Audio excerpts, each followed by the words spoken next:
Hi everyone, welcome back to another episode of Fanatics, or Inside Fanatics Brush, I should say. I can't even remember the name of my own show properly. After the 2 weeks break, had some much needed time off for myself at the beach. Probably doesn't show properly on the camera. The tan, I don't tan properly, anyways, so it's not like there would be much of a change, but really happy to be back. We missed a few episodes, obviously, but just in time for coverage of Week 8 going into playoffs. Very sorry for the late episode, obviously. Just came back last Sunday and still trying to work around my schedule and yeah, basically realized that it was Thursday the other day. And I was like, I've got nothing prepared. Awesome. So doing a recorded version. I promise I'll be back to streaming on Twitch next week because this time I set myself a reminder to prepare my stuff in advance. So no issues here. Before what we have today, obviously going over the final week of regular season. That's it. Playoffs are set.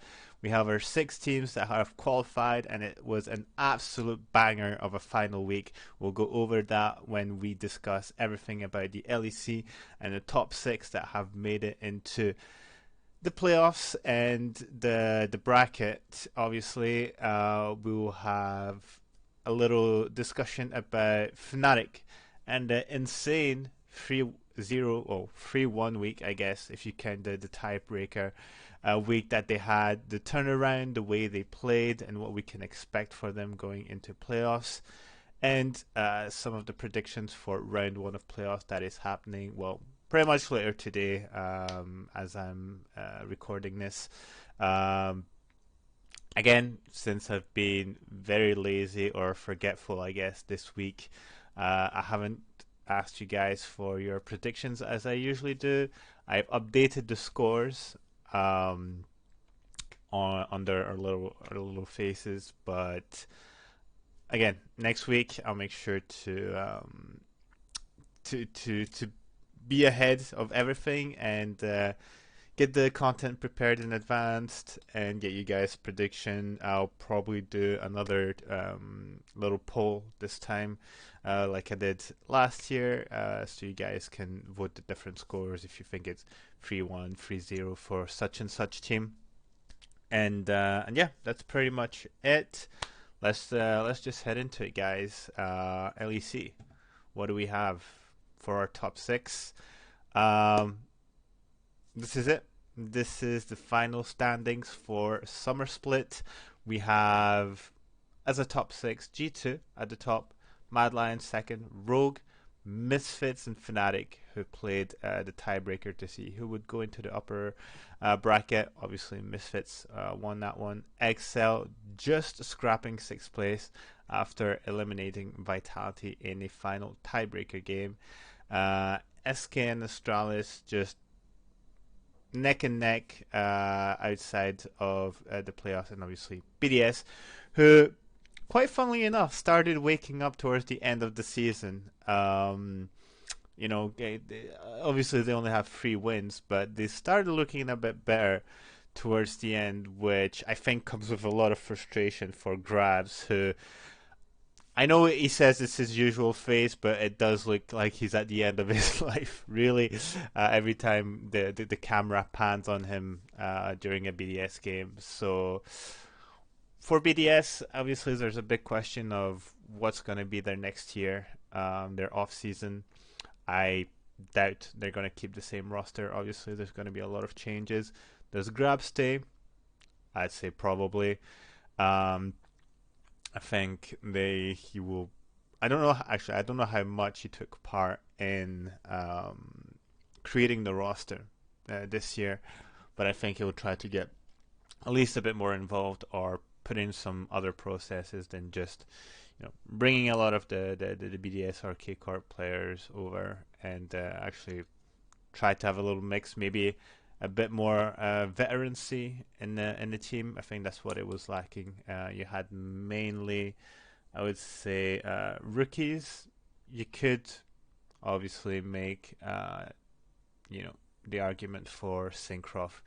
Haven't played in the ULCS before, but didn't play that long before he was spending time in the ERLs. And yeah, ex Matty. I mean, you had Adam. Adam had what, half a split, then got replaced by why am I forgetting his name? Erdote was the support, and oh my god, I need to check. I'm completely blanked out here.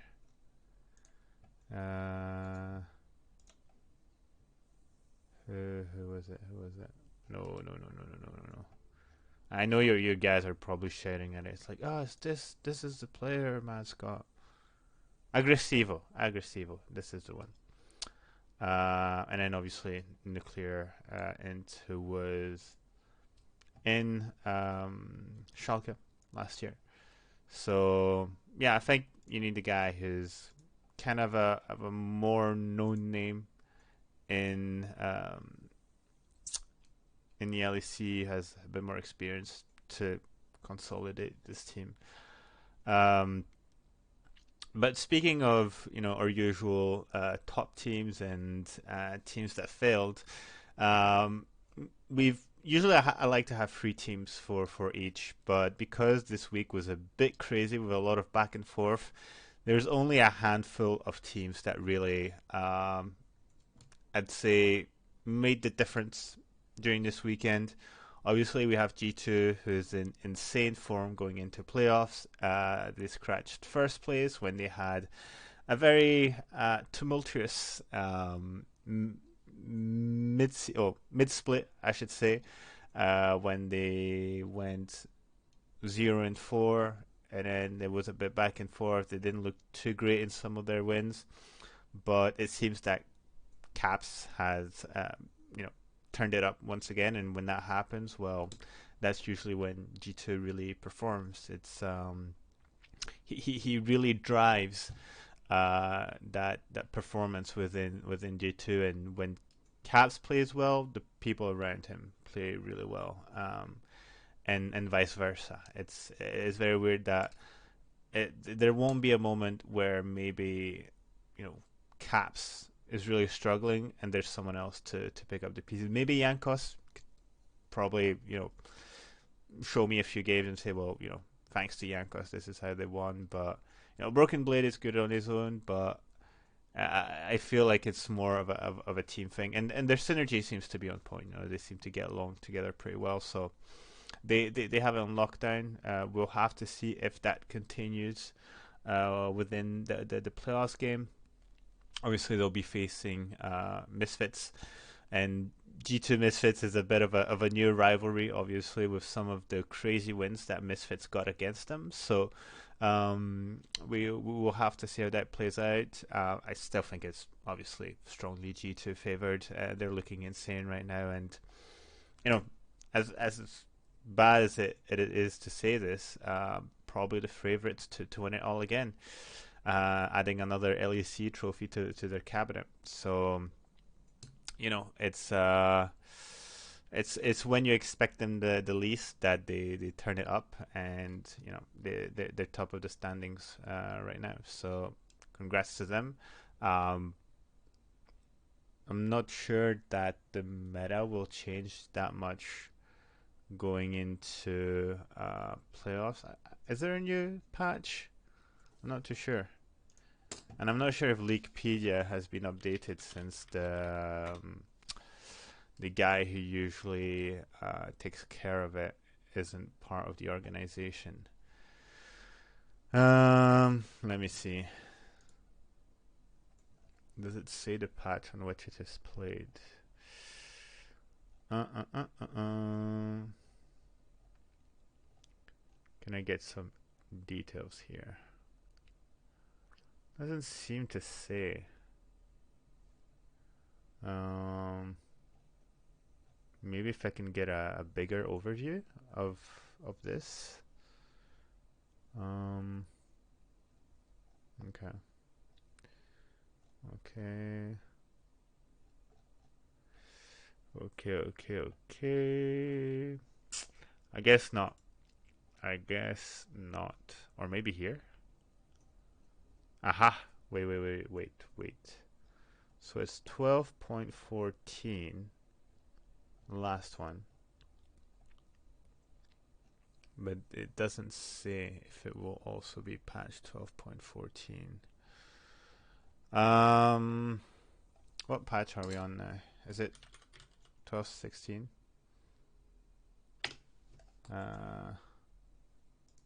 Patch League of Legends. I'm sorry, this is very amateurish here. Yeah, we're on 12.16 and 12.15 was 2 weeks ago. So it has to be on 12.15, right? Surely. Oh yeah, okay. So 12.15, there were nerfs to Gwen and Kalista and Talia and Sivir, who were some strong picks, so they might disappear. Instead, okay, buffs to Akali, Kennen, Lee Sin, Leona, Lilia, Rammus, Shen, Thresh, and Zed.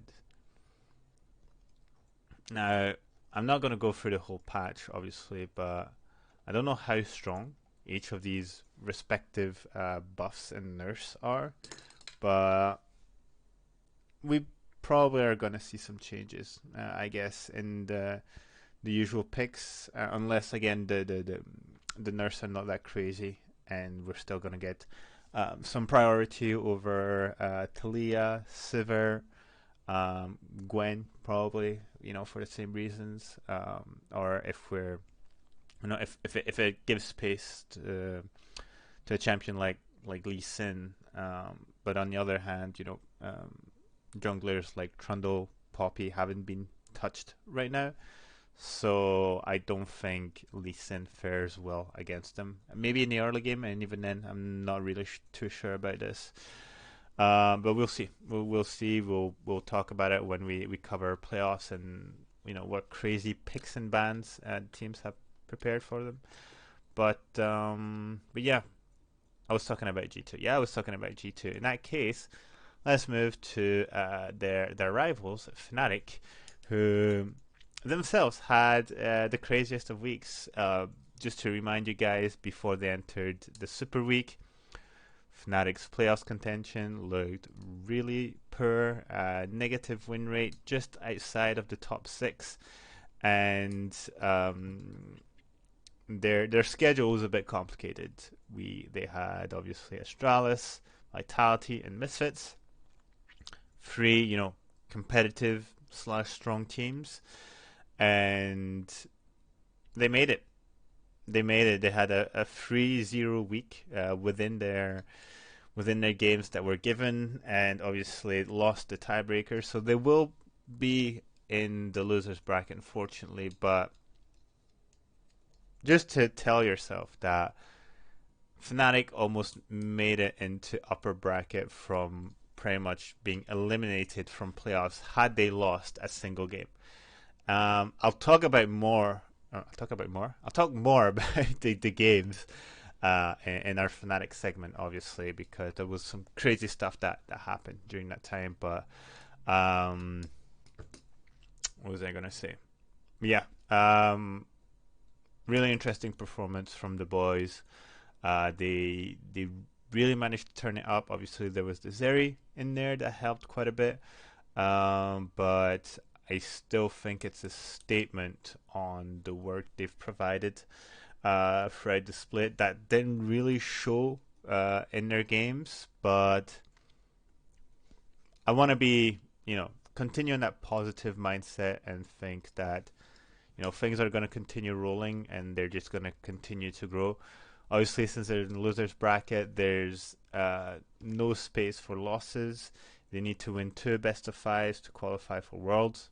Obviously, best case scenario is winning the LEC, being first seed, but for that they need to win 5 best of 5s, and that's another issue. So we'll see how they do for their first best of 5. Their first best of 5 probably going to be very, very messy, and then they will improve as it goes on. What's great is that it gives them time to play a bunch of games, improve, get some practice, and yeah, we'll see how they manage going forward. Very quickly on our loser teams, I've put Vitality, obviously, and Vitality for a large number of reasons. The first one being that they were, was it 97 or 93 or 97% chances of locking playoffs. All they had to do was win one game. Win a single game. And who did they have for their last final week? They had to face SK Gaming. They had to face Fnatic, obviously. And then they had to face Rogue. You could argue that 2 of these 3 games within the current form of these teams prior to entering the final week were an easy win for Vitality. SK and Fnatic, 100%. They, as Skara would say, against when Vitality faced SK, until they lost, they were winning, and Vitality was miles ahead of SK, and by some weird set of events, Vitality just loses their brains. SK starts outplaying Vitality's misplays, and they somehow bring it back and win the game. I went to get a drink in my kitchen, thinking, this game is dusted. Let me just grab something. I came back, and suddenly SK was ahead. I was like, what? What did I miss? So I had to go back, and then I can understand what happened. I can understand how Vitality just threw away one of the easiest chances they had to qualify. Because then against Rogue, obviously, I'd say that was the strongest team of the 3 they had to face. So that one was a bit complicated. But against SK, who's been kind of iffy, obviously they were kind of bringing it back towards the end, as usually a team that has Gilius does. Like, he has that miracle run performance within him. Didn't work this time, but he's always here to create some upsets. Vitality, despite their super team, all the marketing and the bragging and everything, not only don't make playoffs, but they don't even make worlds. And that's crazy to say. When their team was announced,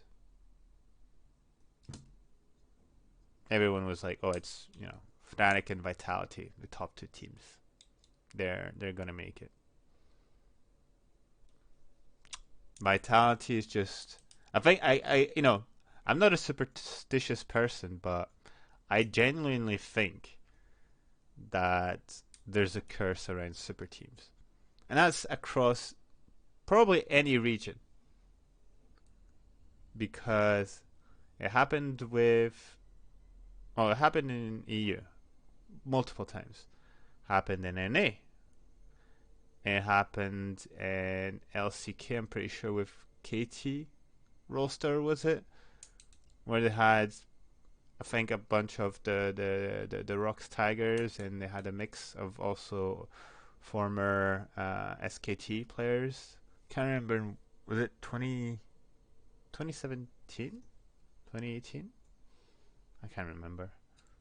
But yeah, it's just, it's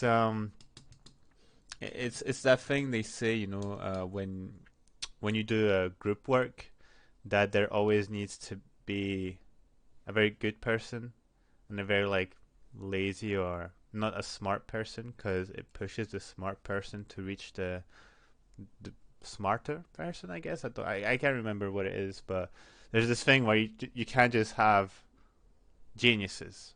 You need to have people of different levels, and maybe that's what's happening. I don't know. I'm no coach. I'm no expert, but there's there's something that's being proven throughout all these super teams that it's just not working out.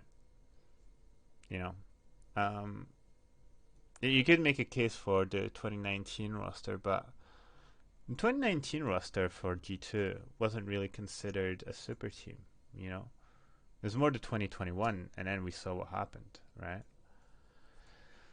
So yeah, teams and across all regions stop making super teams. They're not working. You get great branding, but your branding will, be shut down the moment you start losing and you don't live to expectations. It's a bit what's happening with Fnatic as well, you know. But at least Fnatic qualified, so we'll see how far they go. They did get third. I mean, they didn't win the LEC, but they got third last split. No, they didn't get third. Did they get third? It was for third.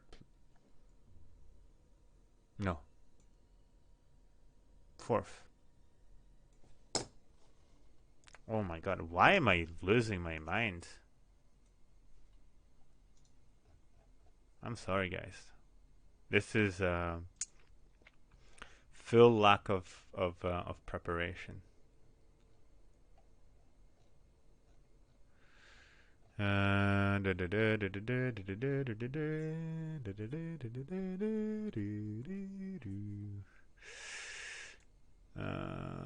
me check again.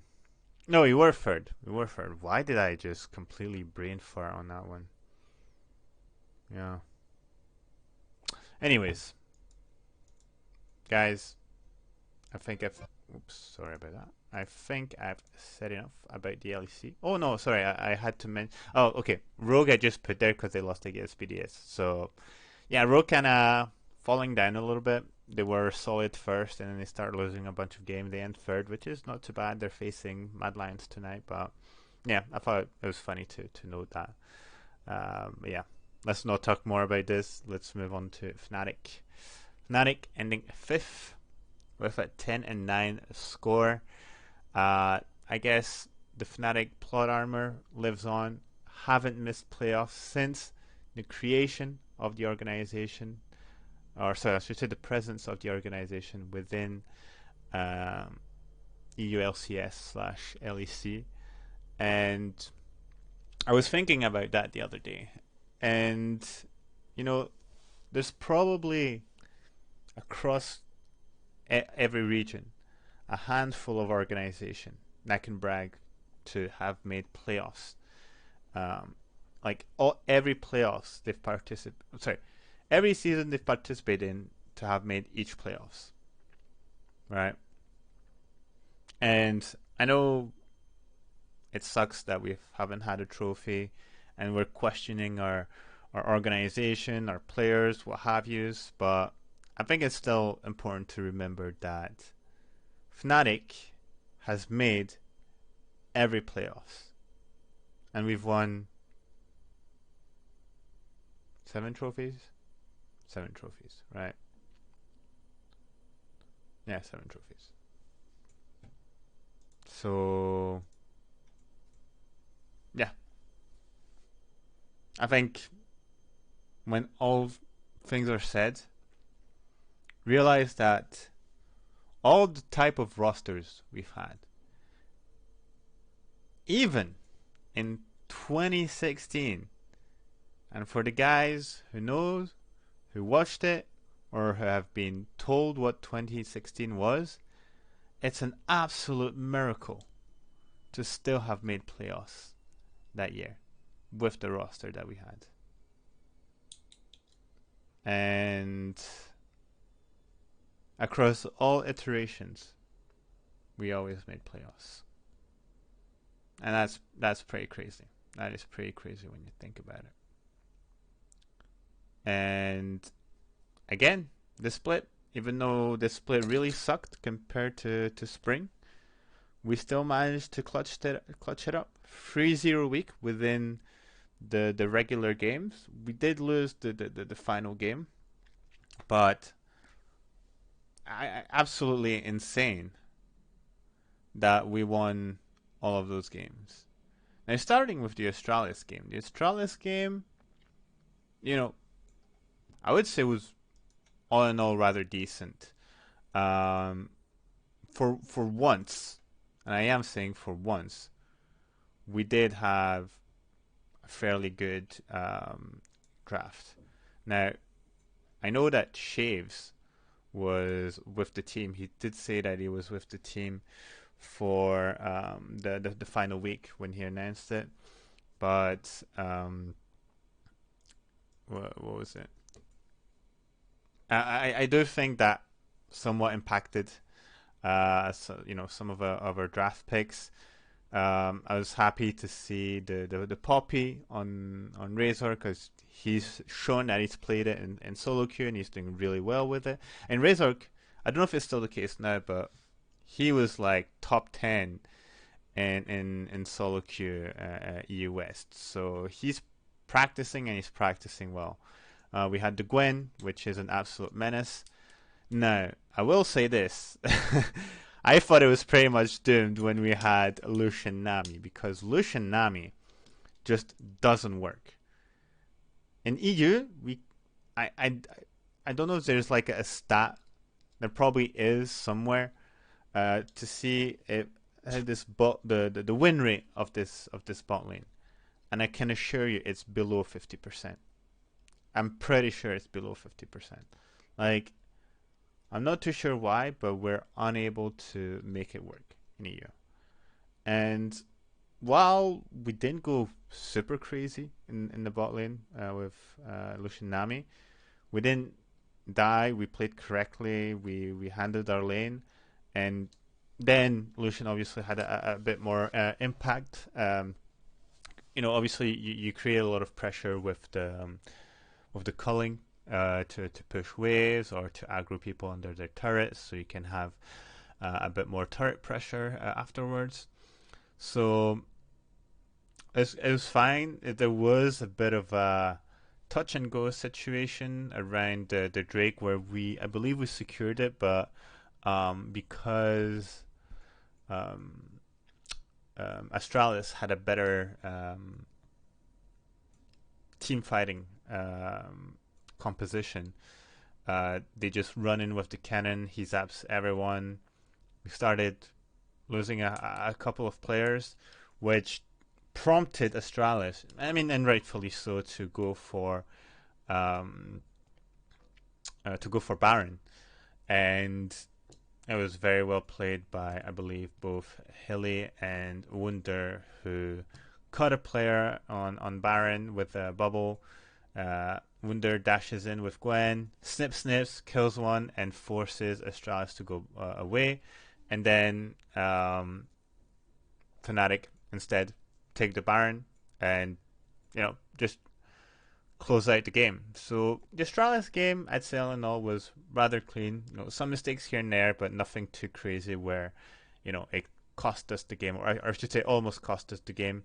The Baron play, I think Fnatic was enough ahead that it was still a gamble, even with two players dead on Fnatic's side. It was still a gamble for Astralis to go for the Baron and not try to maybe bait it, catch a few more players, and then be a bit more secure on playing that Baron. So yeah, I'm actually quite satisfied with how they played that game versus Astralis. I'm just remembering that I had forgotten to remove that. Oh, there we go.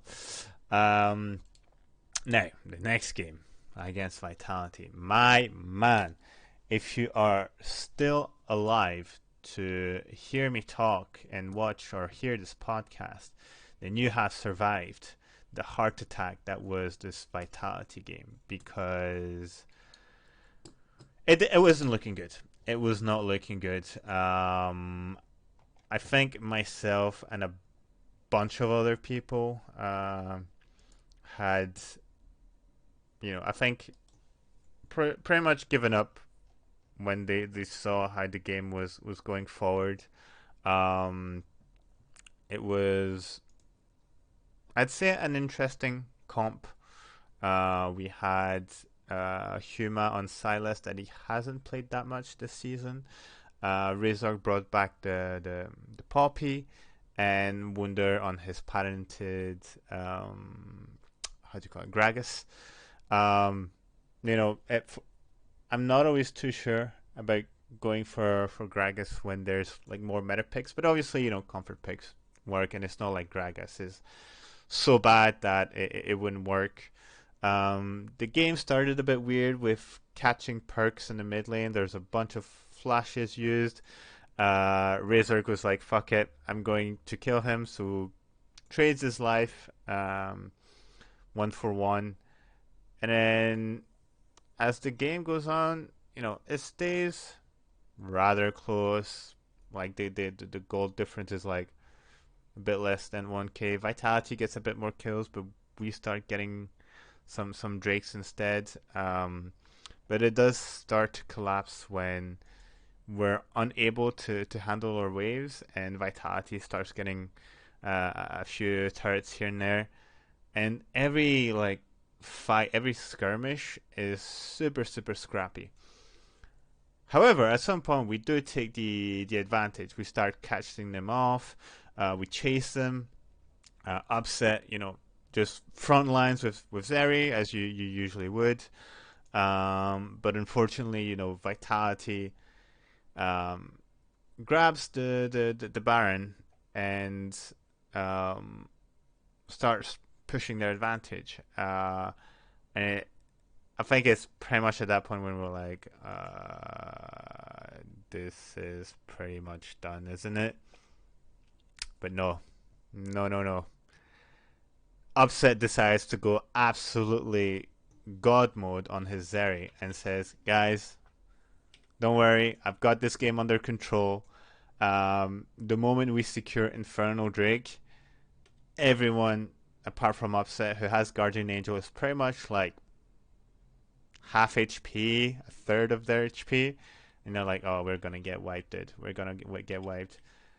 And Upset just frontline this, gets a double, triple kill, kind of just chases everyone, and we managed to secure Baron, I believe, from that, and it was just like a 40+ minute heart attack going on, because it felt like at any moment any team could take the advantage. So even with the Baron, and the pressure that we were applying, and that was a bit of the case when what do you call it?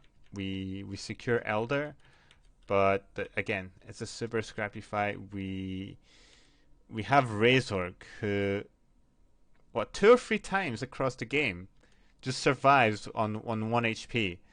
And when they start getting the advantage on Elder, I'm starting to think, oh no, it's not good. But again, Upset goes insane. We secure the Elder, which was super vital here. We get another Baron afterwards, and it's pretty much all on Upset from this point onward. We tried to get bot inhib. The team fight. It was just like fiestas upon fiestas as we're trying to get the final turrets for the Nexus, and Perks fucking TPs from behind, and really, like, everyone talks about Offset, but Hilly-Sang had some insane polymorphs. He has a good polymorph when Perks tries to flank, and it prevents him from joining the team fight. So he polymorphs him, then I believe he ults himself to knock him up and just make him waste time. But we pretty much lose this team fight in general, and it's a 2v3, but it doesn't matter because Offset gets his ultimate back, goes insane, gets put into stasis because he loses his GA, and Hilly-Sang is like, I have polymorph. Polymorphs, what's his name? Karzi, so he can't, one tap Upset. Upset just gets all the healing from shredding Karzi, kills Haru right after that, and there's basically a massive wave of super minions to break it all. And does he manage to kill Alfari? I don't think so. But yeah, that was like for this game, you have to narrate the whole game just to understand how crazy that game was. I I genuinely thought that that was it. That we were not winning this one, and Offset really has one of the greatest MVP performances of this split, I believe. Yeah, if there were to be, um, you know, best play of the split, I think that would be it. Really.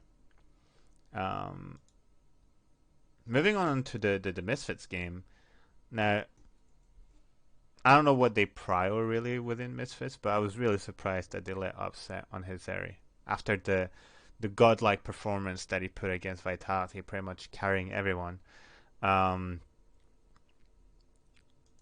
the Misfits game was very well played in general. Um, there were a bit some back and forth around the mid game, but we this game obviously if you compare it to the Vitality game, it did feel like we were more in control. A few things that I noted from the game. Humanoid played really well and punished a lot of Vito's movements on Zoe. Wunder as well. Basically, the moment Vito was ulting on his Zoe, he was doing the little teleport thingy. Wunder would just send his ultimate, and 2 or 3 times this is how he initiates the team fight, and it completely screws over Misfits. And so there's this one time in particular where they're around um, the the Misfits first turret and the first mid lane turret, and they manage to catch them. Basically, it's like catching them in every little corridor that they have, and around the Baron. So that was more like late game where Fnatic was much more ahead. Um, there's really a good combination from Wunder and Humanoid, where Wunder he hits the ultimate from Baron Pit, and it crosses the top side of Misfits jungle. At the same time, you have Upset and Humanoid who are flanking from behind. Like, you have no escape routes. Um, Something that Humanoid does, which I thought was super smart, is he charms the backline so they cannot escape Wunder's knock up. And obviously, Upset on Zeri in the backline just goes brrrr the whole time. I think he ults like 2 or 3 people, and both carries just get obliterated. Like the Zoe and the Sivir just fucking blow up, and we grab our qualification from this, and it's very weird, right? Because it seems like the tempo from one game to another and the skill level is just so different. Like the Vitality game was super scrappy, was all over the place. We almost lost it. Misfits. I mean, there was this one moment where Irrelevant just comes in with Gwen and does Gwen stuff into like 3 people, and turns the team fight. But apart from that, again, I always felt like we were in control most of the time, and the players were playing rather well in general. So that's what makes me hopeful going into playoffs. Obviously, the what do you call it? The tiebreaker game. So the tiebreaker game is an absolute shame. I'm just going to talk about it very quickly. The tiebreaker game, we were ahead. We controlled the early game super well. It just felt very one directional, but it felt like our draft and our scaling wasn't. I don't know if about the scaling, but more about the execution. Like we picked Ezreal. I don't feel Ezreal is that crazy. We have the ADCs you can have access to who are more like hard DPS and not just like pokes. So I think there's still a bit of an issue on the draft here, but nonetheless, well, the point was to secure playoffs. Um, we we managed to do that. We are starting in lower brackets, so there's no space for errors. But again, to reiterate, I like the way we played in general during the weekend. I hope we're continuing that momentum. We're continuing to improve, and we're showing an even stronger Fnatic into playoffs. Usually, Humanoid turns it up during playoffs, so I hope we see him going absolutely insane, and that we don't have any how do you call it, mental booms like we did last playoffs, I should say. But yeah. Oh, actually, I'm reminding myself, since the standings are done, I think I still have somewhere. Was that it? Yeah, this is the old one. I still have the old slide with still the guest the doctor at the top. So actually, this is quite interesting to look at very quickly to see some of our standings. Oh wow. Okay, so both Doc and I had the correct top six with Rogue, Fnatic G2, Mad Lions, Misfits, and Excel. Just in different orders. I've got two teams. Well, you could argue three, because Astralis and SK are joint. I've got Excel, Vitality. So I predicted Vitality out, and SK at a joint 8th place. BDS and Astralis, I have them inverted, but pretty much the same. Mad Lions is second, right? Yeah. Yeah, and G2 third. I mean, I guess we were pretty decent in our scoring. Doc did have BDS as last, Astralis as, I mean, 9th, joint 8th and 9th, so that's correct. SK and Vitality swapped. Yeah, we had Fnatic way too high, I guess. That's not too bad. That's not too bad. That's not too bad. I'm actually kind of happy to have guessed Vitality properly. Absolute fluke. Anyways, let's move on to the predictions for playoffs. Again, apologies for not asking you guys. I completely forgot. Will be fixed next week, 100%. Starting off this round one of playoffs, we've got Rogue versus Mad Alliance, G2 versus Misfits, and Fnatic versus Excel. Today we will have Rogue versus Mad. I predicted Rogue 3-2. I think it's going to be a very, very close game. You know, I'm not sure why I predicted Rogue, because Mad Lions definitely looks better, but I feel like maybe within the new patch, Marang is gonna come with some crazy shit again, with some crazy builds. So maybe that might be a difference maker. I don't know. I have no idea. But could be a possibility. Could be a possibility here. So we'll see. I do think it's going to be very close. But you know, there's a part of me that feels like Mad Lions just gonna want to prove me wrong here, and it's gonna 3-0 Rogue. You know, and be very scary going into their next round. But yeah, I don't know. I was thinking about it, and something tells me, Rogue might go forward, which would put my Lions in loser bracket straight away, and that would be scary. G2 versus Misfits. Considering G2's recent form, I think they're just gonna smack Misfits into loser bracket.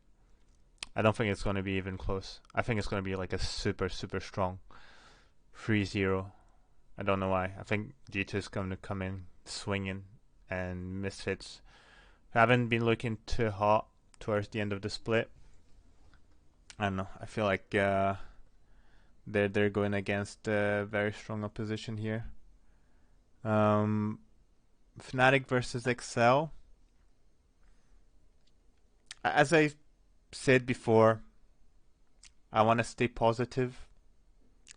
Following Fnatic's 3-0/3-1 week, and I'm gonna say they're gonna continue on that momentum.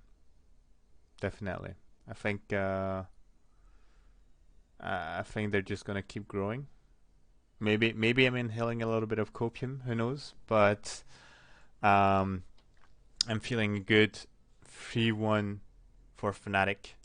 They lose a game off of maybe a dodgy draft, but I feel like they're gonna be stronger than Excel this time. Yeah, that's gonna be it, guys. I'm gonna try to post this as quick as possible, so it's published before the game tonight. And yeah, next week, no worries. We'll be on time on Thursday for you guys. Live stream, and hopefully we'll get to talk about Fnatic beating Excel. So enjoy the games this weekend. Make sure to take care of yourself, because it's gonna be probably another few heart attacks coming on Sunday. And I'll see you guys next week. Hopefully positive with a Fnatic win. See you guys. Always Fnatic. Take care. Bye.